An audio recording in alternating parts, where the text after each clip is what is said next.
Liverpool and Manchester City provide yet another classic, and Chelsea and United's new manager bounce ends.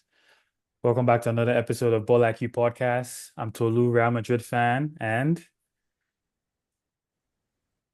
you're on mute, brother. I have to start it again.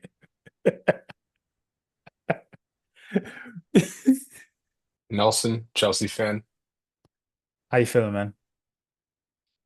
It's rough. It's always rough to lose to Leeds, or excuse me, not lose, but give points to Leeds, Yeah. lose points to Leeds. It the game was a tale of two halves. First Mhm. half was feeling really good. João Pedro Cole Palmer connection.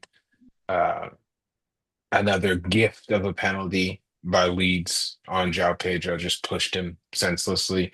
But allowed them back into the game. So a little bit frustrated. But again, not the only club that um, kind of lost their new manager bounce, as you mentioned. Yeah. Yeah, I missed most of the game, to be honest. I caught the tail end and saw you guys look for we actually caught Leeds equalizer, and that's where I started watching from there.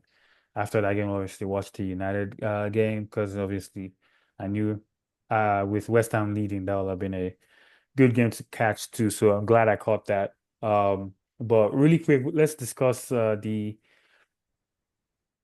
Liverpool versus Manchester City game, which was pretty much uneventful for the first, what, half, 50 minutes, and then it kicked off. Firstly, City went back to their diamond, which they've done a couple of times this season in middle, and two up top with Haaland on the right and Mamouche on the left. And this was kind of like vintage City in terms of like performance, like dominating the ball and attacking, just relentless in their attacks. I thought that playing Semenyo in this inner right midfield, the inner right of the diamond, was in hindsight probably something that Pep will have regretted because he got the ball in decent spaces. First of all, he was Kirkes's assignment. So Kirkes followed him everywhere he went. He got the ball in decent spaces here, Semenyo, but he's a finisher. He doesn't have that guy out to like create or what I mean? Like he's a 1v1 type of player, ISO ball.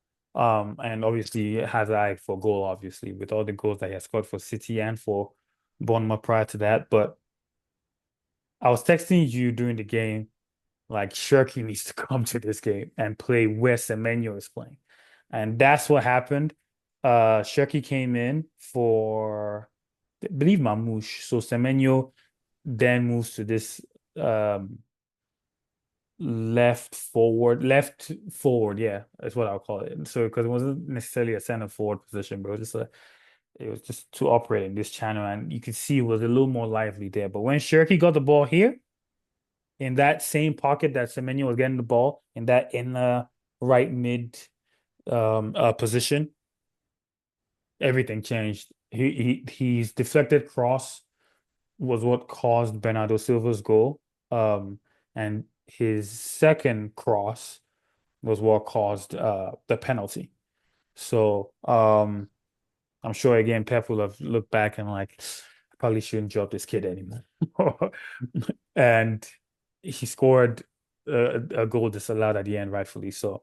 But before I even get your thoughts into that, I just want to give a shout out to who we've been saying um, has been Liverpool's player of the season, which is Dominic Soboslai. Scored another fantastic free kick, playing right back this time.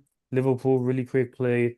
They have four in the back and somewhat a diamond in their own form with Ekitike in the left forward channel and Salah was also quiet about that one cross for Ekitike as the right forward. And Verts was everywhere. He really played. I thought he played. very well in that game. But thoughts on the game? Yeah, fantastic matchup towards the end, as you mentioned. I mean, Soboslai's set piece was filthy. He's been doing that for what seems to be two, maybe 3 seasons now. I mean, he's a specialist. I thought it was pretty audacious of Donnarumma in the terms of the positioning that he took before the kick. He kind of dared. It's He like, sound man, didn't give him watch the out. yeah. You're just like let him shoot from there. That type of old school. Let him have it. Let him Type. have it. Yeah. Yeah, yeah. We're not afraid of you. He just had to be like, do you know this is this is first of all this is Anfield and I've done do you this know who I before. am? Do you know who I am? Ask Um Arsenal. yeah, so that was a moment of magic, and I think as you mentioned, Cherki changed the game. The level of quality, a dribbler and just creative player that he is, and the outlet that he gives City is it's just something that they need in abundance.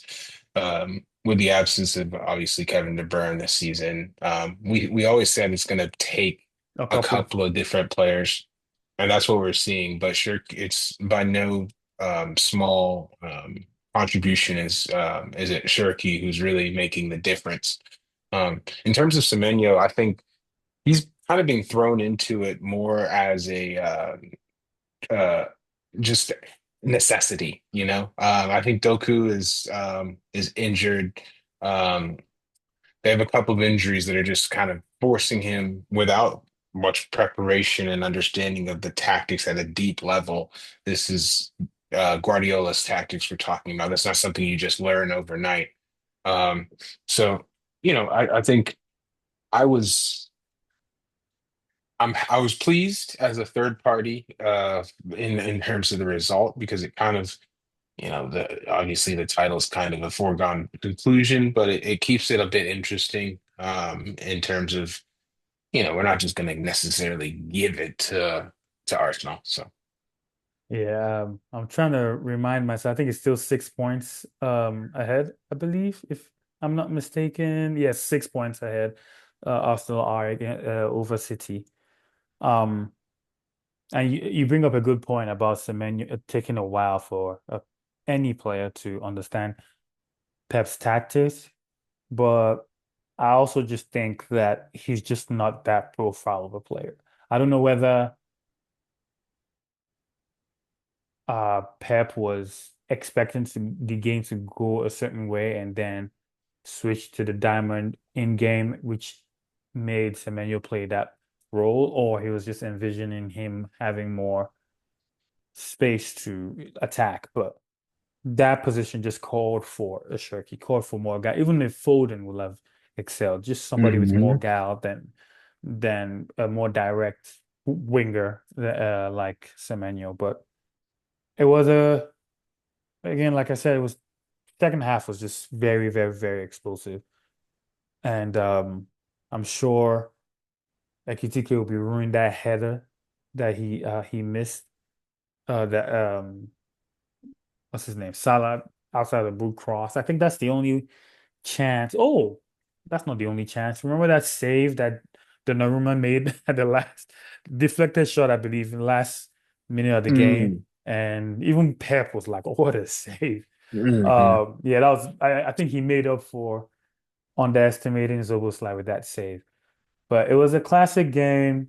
It had, golazos, comeback, 90 plus minute winner, red card, VAR decisions, the whole nine. Um, and again, yet another classic. I think that's Pep's second win in at Anfield. So he's not somewhere that he goes to and gets success often. So, but looking at Salah in that game in particular, playing, his usual position and the right as a right attacker. I don't see him staying at Liverpool next season. Like, I don't think. it's good for him, and I don't think it's good for Liverpool. I think that relationship is I think it's run its course, and I think before he becomes anything that he's not, which is anything less than a legend for Liverpool and becomes a liability, I think he should just like cash out and just dip and leave in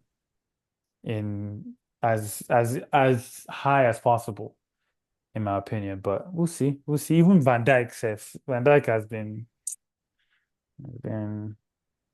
on fraud watch.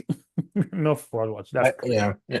And But you know yeah, what I I mean, mean. it's You know what not I mean. necessarily crazy. I said it. I was, you know, I've quoted it. I was in a restaurant by the name of Salma's in Lagos, Nigeria, two dirty, 2 dirty Decembers ago, and Today. I was telling my cousin at the time, that there was a rude awakening or a reckoning, a day of reckoning coming with those two players specifically. Yeah. I mean, in regards to Van Dijk, you can only be at the top for so long. We've seen signs of it. And not only that, I don't think he has the right partner to kind of ease him into this different part of his career where he's not unbeatable. Yeah. And then in terms of Salah, I think they're just both on a lot of P's, ridiculous P's per week. The team's in transition. There's a lot of players being brought in that are being forced in.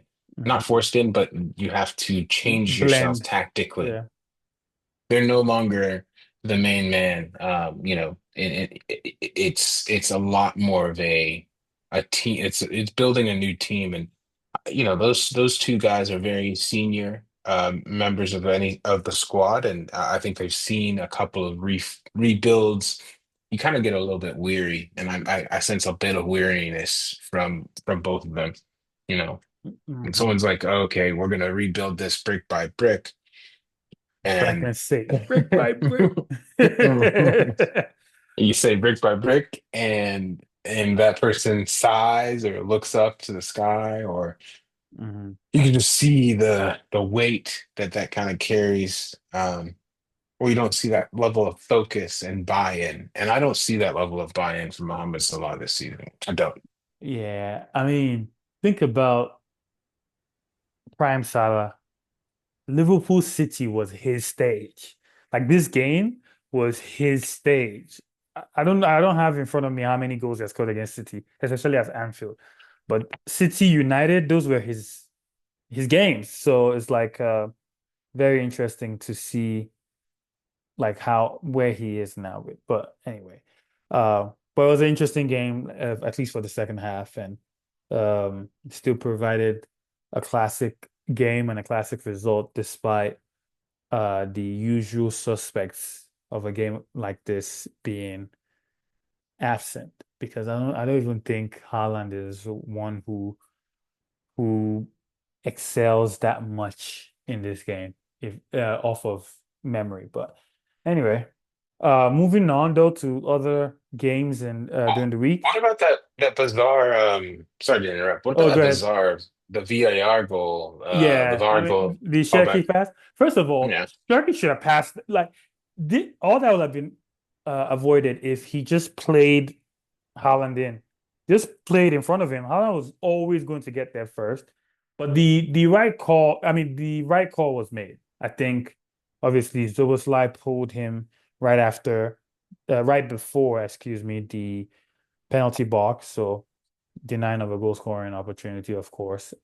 But they played advantage, and then Haaland fouls him when Zoboslai could have cleared the ball. So that was obviously a foul too. So, which is, I think the rule is within 4 seconds. If the advantage doesn't materialize, you bring it back, and that happened between 4 seconds. So they brought it back to the original foul, which was a red card. So the call was made, but in this in the streets and pickup and monkey posts like we grew up playing. Um, you know, there's in Surulere where I used to play monkey post. It's called Ojoro Kansu. Like Ojuro cancels foul, goal stands. But yeah, the I think right call was made, in my opinion, anyway. But it was funny, like Shirky almost took off his shirt to celebrate. Thank God he didn't do that because he would have just gotten a yellow card for what's for nothing. But yeah, I was going to go to the other results. United Spurs. Romero is a special man. That guy, he almost ended Casemiro's career on his farewell tour, by almost snapping his ankles and got sent off for it, and was United cruising. Another fabulous Kobe Manu performance, which every time that boy performs the way he does, even again today at time of recording versus West Ham, I just think of Amorim like, how? Locked up. Wouldn't let him out. Would not let him out. And I How? think one of the things that Carrick is, or at least there's a rumor about, is just like if he gets the gig, just trying to call back some of the talent that they lost in the fallout of Amarin, who he just felt, you know, y'all, we should never have, this sale should not have occurred. Yeah. Um, so we'll be curious to see. They were able to get Kobe to stay. That, before that would have been. And I'm, as a Chelsea fan, I'm very familiar with, you get a new manager and that manager doesn't agree with this piece of your project or academy that you yourself as a fan hold near and dear and know the talent of. And as a result of that friction between the manager and the player, that player is sold for pennies on the dollar. Juan Mata. And it's a very painful thing to go through. Or even worse if it's a younger talent like a Rashford, a Garnacho, a Scott McTominay, these types of players that were kind of jettisoned early on before they really saw paid dividends. There's nothing really more painful in world football than watching your player thrive at a different club. Yeah.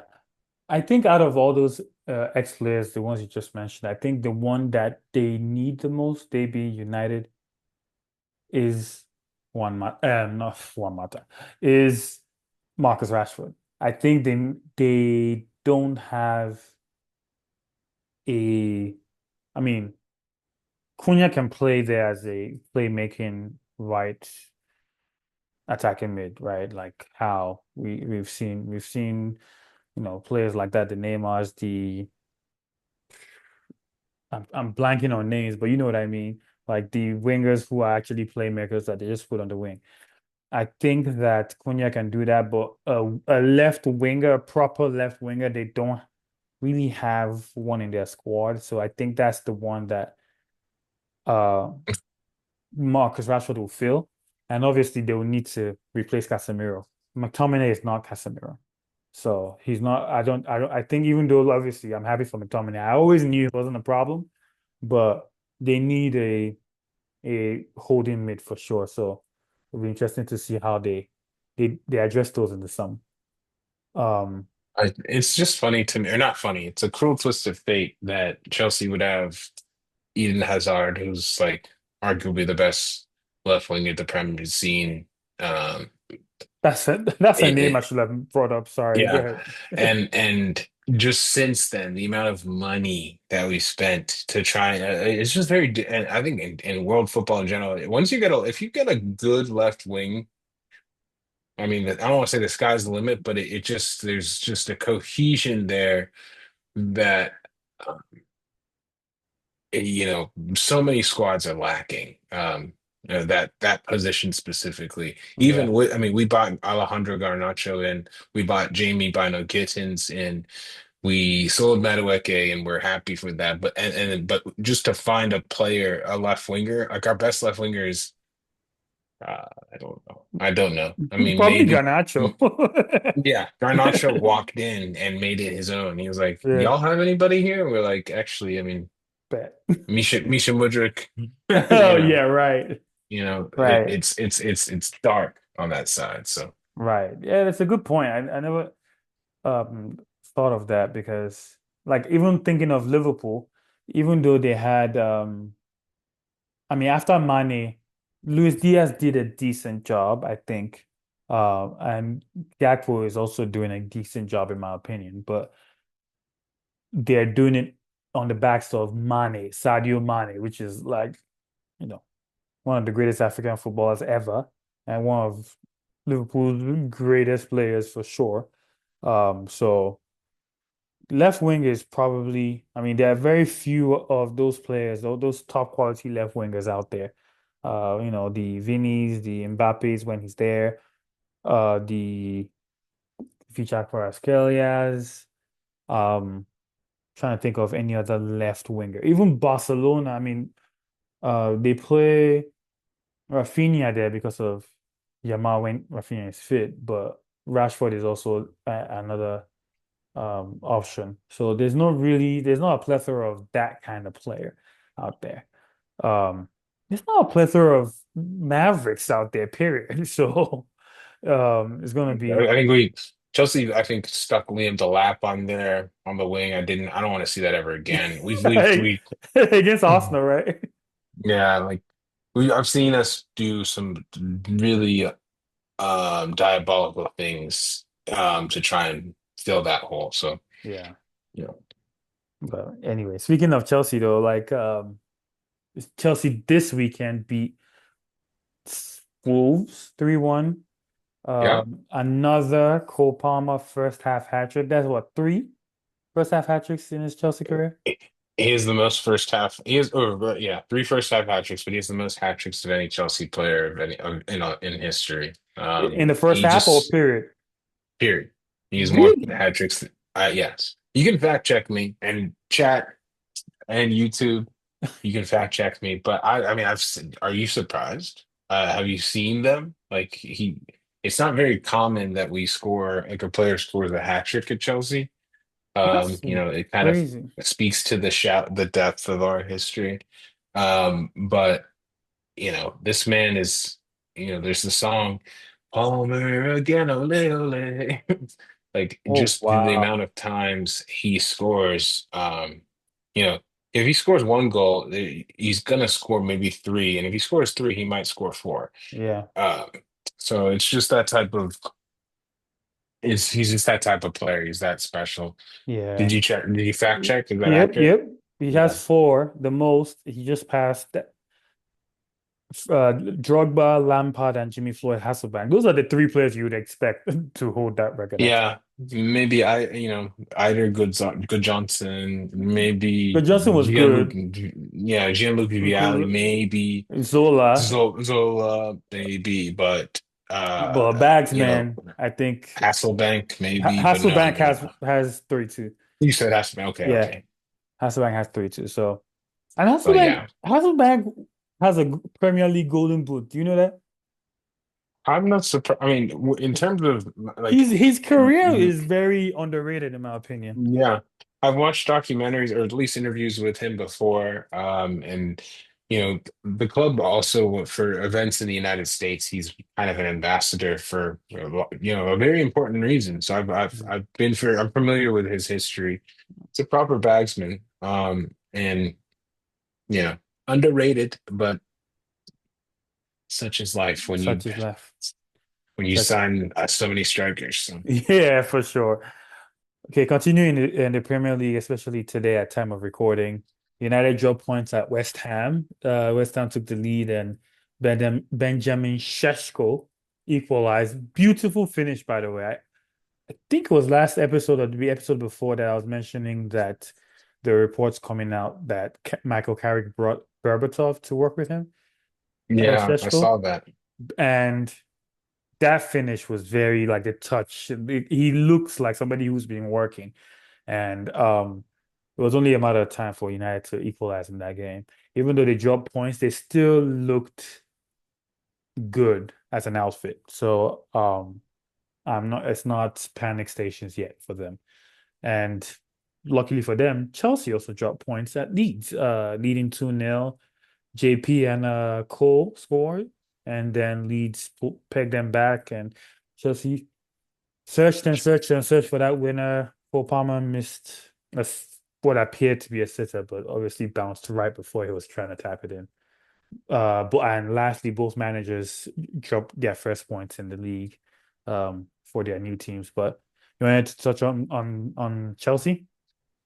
Yeah, no, I mean this game, like I said earlier in the introduction, it was a tale of two halves. The first half, what we saw is what we have been seeing for this purple patch of form, which is a lot of production from João Pedro. He's in a rich vein of form, as well as Cole Palmer kind of pulling the strings with João Pedro right in front of him.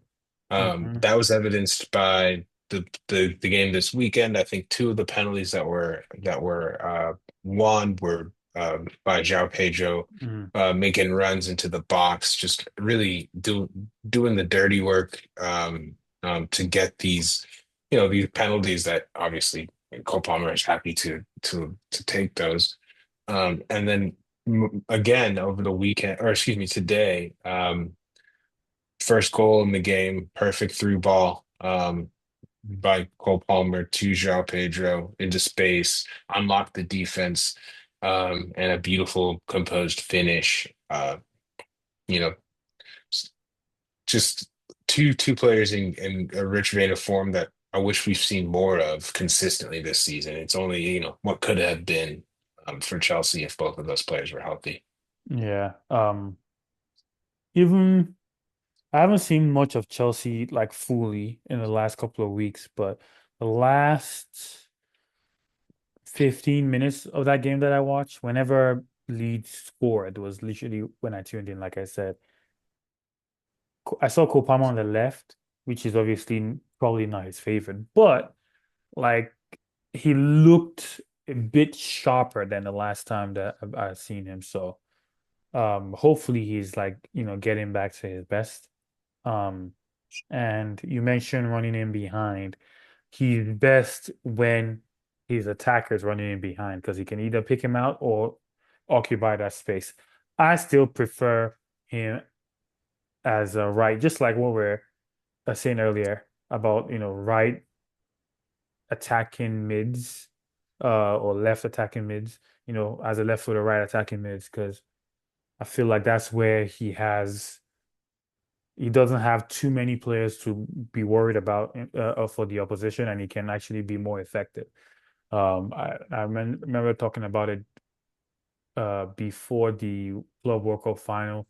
I, I mean, we spoke about it. I wanted him to play on that wing versus the 10 that he's been experimented in. And I mean, the rest is history. Two goals, man of the match, and the cup to prove. And I feel like every big Chelsea game that I've seen him play and perform, he was playing off to the right. He'll be like what it's like putting Yamal as a 10, Lamine Yamal. He'll probably be decent at it too, but he has players like that. You don't want them to worry about too many players. You want them to get the Mm. ball in favorable positions and maybe have one player to be worried about. Or if you have a double team, that way, the double team will be right in front of you or right like beside you, not behind you, receiving the ball behind you or anything like that.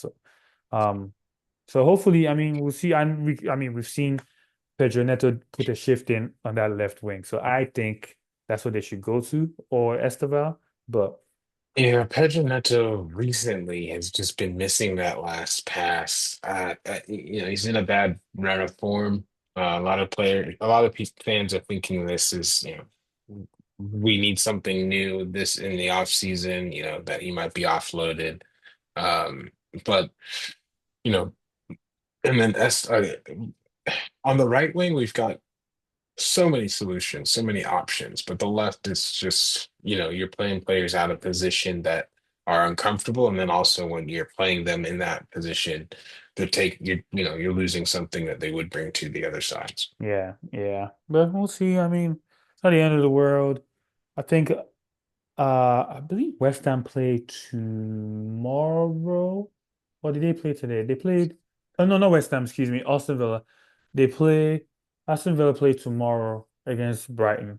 So depending on their result, but as at the time of recording for race to finish fourth, United and Chelsea drop points. So depending on what Aston Villa do tomorrow against Brighton, will determine who needs to do what to finish where. But anyway, good stuff in the Premier League. Real quick in Spain, I mentioned last week the two teams, especially away, that I get very, very nervous, apart from Barcelona Atleti, of course. I get very, very nervous when we play them is Rayo Vallecano and Valencia. And we played them back to back, and we won both games, especially the game in Valencia. Vinny missed the game in Valencia because of yellow cards. We got to see Mbappe left wing. Um, he scored. He came on to the center when Brahim came in for Gonzalo Garcia and played on the left, and that's when he scored. As a left winger, he was not effective. I keep saying this. Mbappe is the best player in the world. He's a better player than Vinicius Jr., I think. But Vinicius Jr. is a better left winger than Mbappe. Mm. I just think that Vinny provides a threat, scoring and assisting. Reason why maybe not using Benzema because Benzema is Benzema, but reason why Jude scored all those goals in his first season when we didn't start with a striker is because if you double team him, Jude makes that run in the space and he passes or looks for him every time. Mbappe doesn't have that quality. The passing of Vinicius Junior, the vision of Vinicius Junior, he doesn't have. And for some reason, maybe it's out of form or hasn't been playing left wing consistently. His take on rate is, especially in that game, hasn't been decent. Every time he played left wing when is not around, he hasn't been, if you know what I mean, Mm. he hasn't been effective in my opinion, which again proves my point of keeping Vinny as the left winger and just hoping and praying Mbappe continues to develop as a player to understand how to play the nine in a way that suits him. Just like how Benzema used to play the nine. Benzema was more than a nine. He could, come out, link play and stuff like that. But once the ball is out wide or his midfielder has his head up, he's going in, he's going in the box. Mbappe is waiting for a cutback. Everything is to feet for him most of the time. So that game against Valencia, I think the goal flattered him. I mean, his goal records is crazy. Last thing I was going to say actually on Madrid before I move on is I saw a stat. The season Mbappe's last season with PSG compared to the next season without him, PSG scored on average more goals per game without him. Without him. And in Madrid, that last season he had with PSG, when we didn't have him versus when he came to us, the net following season, the first season PSG didn't have him, we scored more goals per game without him. And guess what?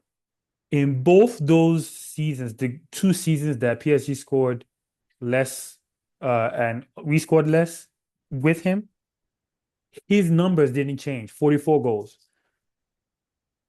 I think that Mm. just speaks to it just speaks to the issue. He will score, but is that what you want? Is that what your team needs? Him scoring Yeah. all the time. And again, the way he scored, I think again, credit to him though. I think me personally, since Abeloa came in, I've seen a change in terms of like his positioning. It has improved slightly. If you look at his heat map or just watching the game with your eyes, you can see he's a little bit more central than just hugging the left. But when the ball goes out wide, still not like, that striker that will make one run, second back post. That movement is just not still not there yet. And I mean, Mbappe has been around for so long, we forget he's like 26, 27, whatever he is. Yeah. So I just hope he develops that. But anyway, we'll see. Even Carreras, his goal, like he had to dribble past like three, four players to score because Mbappe was just like waiting at the top of the key. I'm like, brother, go into go there. But Mbappe is such a talent that like we are trying to make it work with him, but hopefully he develops that ball IQ, pun intended, Mm. um, to improve that part of his game. But nonetheless, we won 2-0. Barcelona won 3-0, so they're still a point behind. We'll see. Who do you think would you think we can do it? I don't know. It really comes down to, I feel like God is trying to teach Mbappe a lesson that just because you score 4 goals, 3 goals, he's very hard-headed, but it's a lesson that he's been trying to teach him since Qatar. Like, just because you score 4 goals, bro, doesn't mean your team's gonna win. There are more important things than scoring. There is a way that you need to play. This is a team sport, and you might need to sacrifice some of your style points in order to look back on your career and have it be as gilded as it really ought to be, given Ought the to be, talent man. that you are. Yeah, 100%. Um, lastly, my favorite team to my favorite league to cover Serie A. Haaland scores a last minute goal to give Napoli the win at Genoa. Juve, Kalulu scores a last minute equalizer against Lazio. Inter won 5-0. DeMarco had a hat trick of assists. Just something always happens in that league. So just to tell you guys to keep an eye out. But to end the show, player of the week. I mean, shout out DeMarco, shout out Gehi, shout out Dembele, who performed Mm. well against Marseille. But I mean, Cole Palmer scoring a hat trick in the weekend, and then scoring again today. Uh, Probably is our player of the week, right?